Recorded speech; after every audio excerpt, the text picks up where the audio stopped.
Wow, here we go. I've been stressing about recording this, trying to get it perfect, and then I think, well, I never get it right every other Sunday morning, so why should I bother about this recording? As you know, last week we started off a new series looking at hope at Easter. Last week we were able to meet together and we looked at There is Hope. This week's message is going to be called Unshakable Hope. I'm reading a book at the moment by Max Lucado called Unshakable Hope, which is building our lives on the promises of God. If you look at the notes that are up on Facebook and in the email, you'll see the image of the book. The title was going to be God, the Promise Maker. But things evolve, and as the week goes on, the message title changed. All of us this week have had to come to terms with living in our own bubble.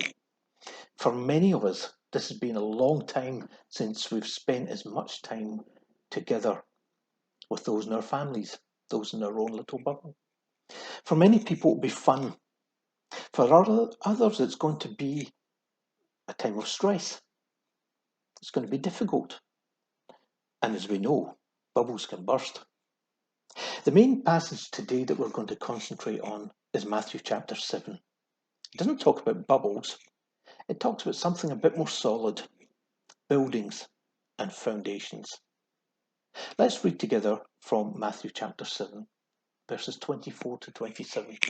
Therefore, everyone who hears these words of mine and puts them into practice is like a wise man who built his house on the rock. The rain came down, the streams rose, and the winds blew and beat against that house.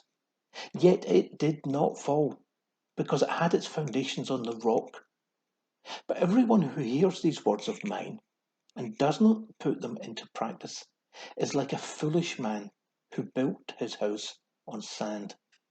The rain came down, the streams rose, and the winds blew and beat against that house, and it fell with a great crash. I've thought about this passage many times living here in Newlands. Even over the last 24 hours, the wind has been blowing and beating against the side of the house. This house shakes, it rattles, it groans, but it doesn't fall down. I've had a look from the garage at the foundations of this house, and they look pretty strong and substantial. I guess the builders who did the work knew exactly what they were doing. But it got me thinking about foundations that we have built our lives on. The passage that we've just read starts off with, therefore. At Bible college, I was taught when we read therefore, we should ask the question, what was it there for? It's a theologian's idea of a joke. We would normally put LOL on the end of that now. But it does have a point.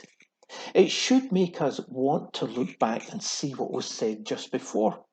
So let's go back to the beginning of chapter 7. Verses 1 and 2 say this. Do not judge, or you too will be judged. For in the same way you judge others, you will be judged. And with the measure you use, it will be measured to you. It's the first point this morning. Do not be too quick to judge others.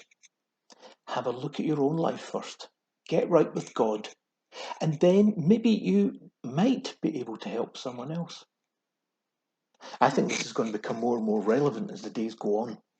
As the isolation starts to take its toll, as those living with families, as we get used to our own habits and the ways of doing things, others are going to start to grate. It's going to get on our nerves. I just want to encourage you to look at your own life first. Second point, verses 7 and 8. Ask, and it will be given to you. Seek, and you will find. Knock, and the door will be opened to you. For everyone who asks receives, the one who seeks finds, and to the one who knocks the door will be opened. It's time to pray. If there was ever a time to pray, it's now. Pray. Ask God and he will give us good things. He's not going to give us a stone or a snake. He's going to give us what we ask. Point number 3, verses 13 to 14. Enter through the narrow gate, for wide is the gate and broad is the road that leads to destruction, and many enter through it. But small is the gate and narrow the road that leads to life, and only a few find it. This reminds me of my thought for the day yesterday. The narrow gate. This passage says, wide is the gate and broad is the path that leads to destruction. The Christian path, isn't an easy one. It's not easy to be a Christian. And it's easy to go off that path. It's hard to keep our eyes on Jesus. But we can't afford to take our eyes off him for an instant. Point number 4. Matthew 7:15 to 20. Watch out for false prophets. They come to you in sheep's clothing, but inwardly they are ferocious wolves. By the fruit you will recognize them. Do people pick grapes from thorn bushes or figs from thistles? Likewise, every good tree bears good fruit, but a bad tree bears bad fruit. A good tree cannot bear bad fruit, and a bad tree cannot bear good fruit. Every tree that does not bear good fruit is cut down and thrown into the fire. Thus, by their fruit, you will recognize them. This brings back memories of when we looked at the different fruit of the Spirit last year. And it's maybe appropriate to just reinforce that message of be careful who you listen to. Be careful who influences you, especially as we sit in our own homes and maybe listen and watch messages and Bible studies via the internet. There are many good Christian books available, but there are probably just as many bad ones. What is influencing our lives today? What kind of fruit are those people producing? What kind of fruit do we produce? Is it good fruit or is it bad fruit?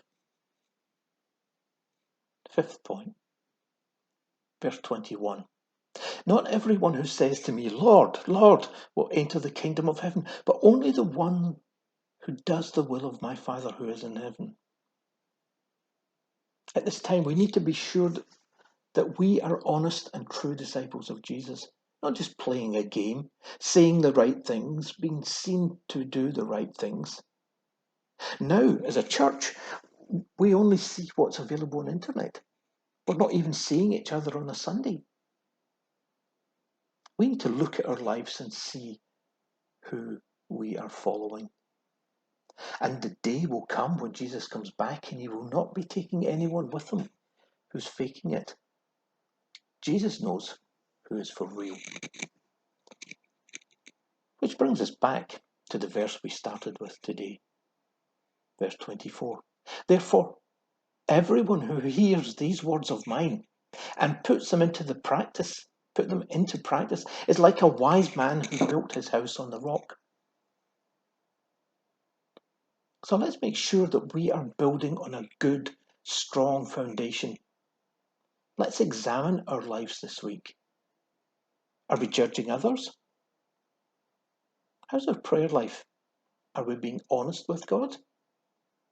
Are we walking that narrow road, keeping our eyes fixed on Jesus?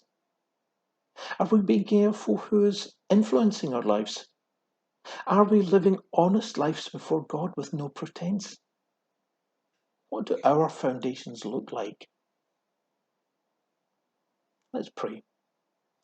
Lord, as we go into this new week, let us look at the foundations that we've laid.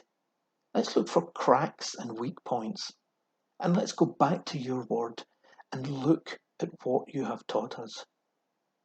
How are we reacting? How are we living our lives? What is our relationship with you when it's just the two of us, no one else around? How are we getting on? Am I being honest with you? Am I watching out for the influences around me? Am I being true to that calling? that narrow way, that narrow path, that narrow gate. Help me, Lord, this week to follow you. Okay, let's move on to Sandra, who's going to lead us in another worship song.